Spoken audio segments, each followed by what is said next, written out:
wabarakatuh. Perkenalkan saya, Dadan Gandara, asisten TUK di PT PNI Regional 2 Kebun Ranca Bali. Saya akan memaparkan dari narasumber Adi Abdillah, yaitu tentang mengoptimalkan teknologi untuk komunikasi korporasi. Komunikasi publik ada beberapa, yaitu 1. Komunikasi publik kini bersifat real-time reputation management. 2. Krisis komunikasi bukan sekadar isu reputasi. 3. Krisis komunikasi berimplikasi langsung terhadap kepercayaan stakeholders, investor, hingga kebijakan pemerintah. 4. Kecepatan informasi publik kini menandingi, bahkan melampaui, kemampuan internal organisasi. 5. Humas BUMN kini menjadi penjaga narasi publik dan reputasi korporasi. Mengapa Humas kini bicara dengan EY? Komunikasi korporat semakin kompleks, real-time, dan multikanal. AI membantu menghemat waktu hingga 10 jam per minggu bagi tim komunikator. Mengubah cara kita bicara, mendengar, dan menentukan citra perusahaan. Manfaat utama AI dalam komunikasi. Efisiensi dan produktivitas, menghemat waktu kerja signifikan untuk tugas-tugas repetitif. Konsistensi brand, menjaga tone dan pesan brand tetap seragam di semua kanal. Personalisasi, stakeholder, komunikasi yang disesuaikan untuk setiap kelompok, pemangku kepentingan, keputusan berbasis data, strategi komunikasi yang didukung oleh analitik mendalam. Penerapan AI pada Humas di beberapa perusahaan seperti berikut. Perusahaan AL yang digunakan fungsi dari divisi PR Outcome atau hasil, contohnya perusahaan Microsoft AL yang digunakan Microsoft 365 Copilot. Fungsi divisi PR yaitu menulis memo briefing, media draft, komunikasi internal dan eksternal. Outcome, hasilnya produktivitas meningkat, naskah 2 kali lebih cepat, kolaborasi efisien. Beberapa platform AI, tool atau platform seperti ChatGPT, GPT-5, kategori dan fungsi utama conversation AI dan ideation, bantu bikin press relase, caption, key dan akrisis laporan tahunan, bahkan naskah presentasi versi gratis free GPT 3.5 atau Pro GPT 4-5. Hasil uji rekomendasi yaitu sudah diuji menghasilkan narasi korporat bernuansa puitis, CEO voice atau Gen Z style, lanjut cocok untuk tim Korkom karena yaitu Copilot komunikasi strategis, bantu brainstorming, riset media, dan storytelling cepat. Tantangan dan risiko penggunaan AI. AI harus etis. Tanpa transparansi dan kebijakan yang jelas, kepercayaan bisa hancur. Organisasi perlu memahami dan mengelola risiko-risiko ini dengan serius. Privasi dan perlindungan data yaitu keamanan informasi sensitif perusahaan dan stakeholder. Ketergantungan teknologi. Risiko over-reliance pada sistem otomatis. Bias algoritma. Potensi diskriminasi dalam pengambilan keputusan AI. Kesiapan organisasi, kemampuan tim dan infrastruktur untuk adopsi AI. Batasan dan etika AI, hanya alat analisis, AI mendeteksi pola, menganalisis data, dan memberi rekomendasi komunikasi. Arah pesan dan keputusan strategis tetap ditentukan manusia. Akurasi, algoritma bisa menghasilkan kesimpulan yang bias.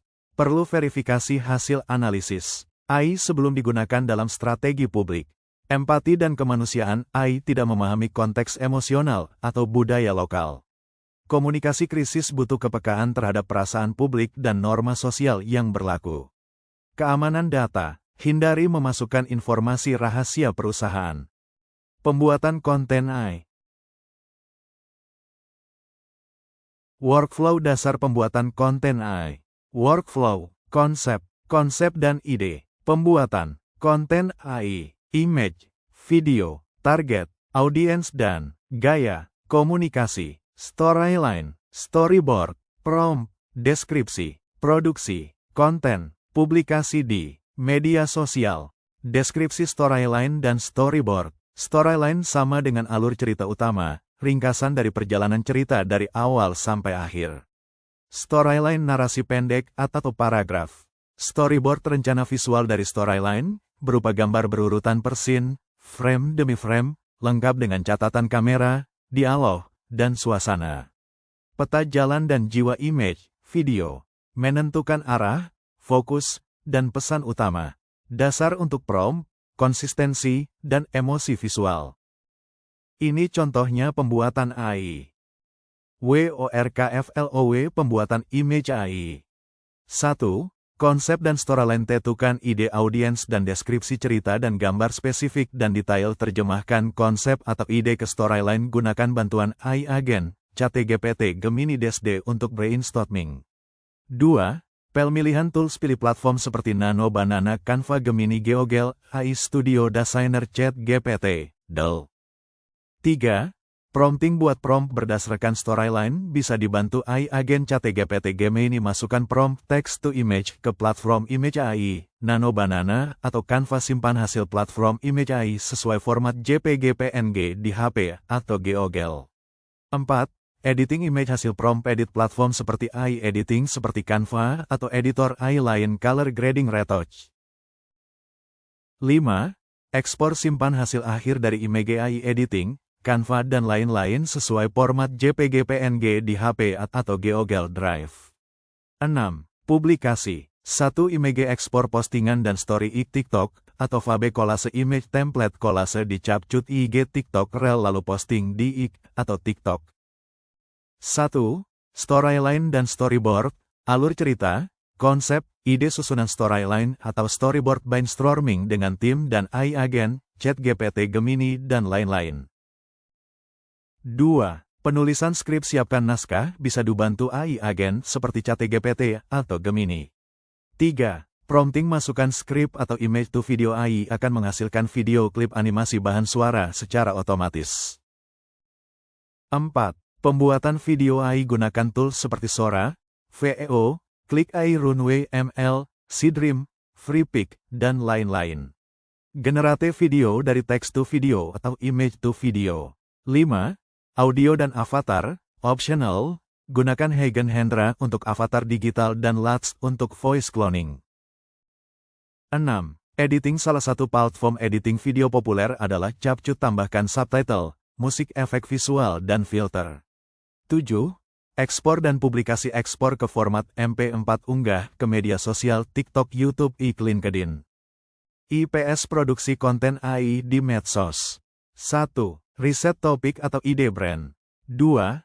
Cek storyline atau storyboard konsep ide. 3. Uji bagaimana gaya di prompt. 4. Konsisten dalam memposting dan penjadwalan. 5. Analisis performa, views, engagement, follower. Sekian pemaparan dari saya. Terima kasih. Wassalamualaikum warahmatullahi wabarakatuh.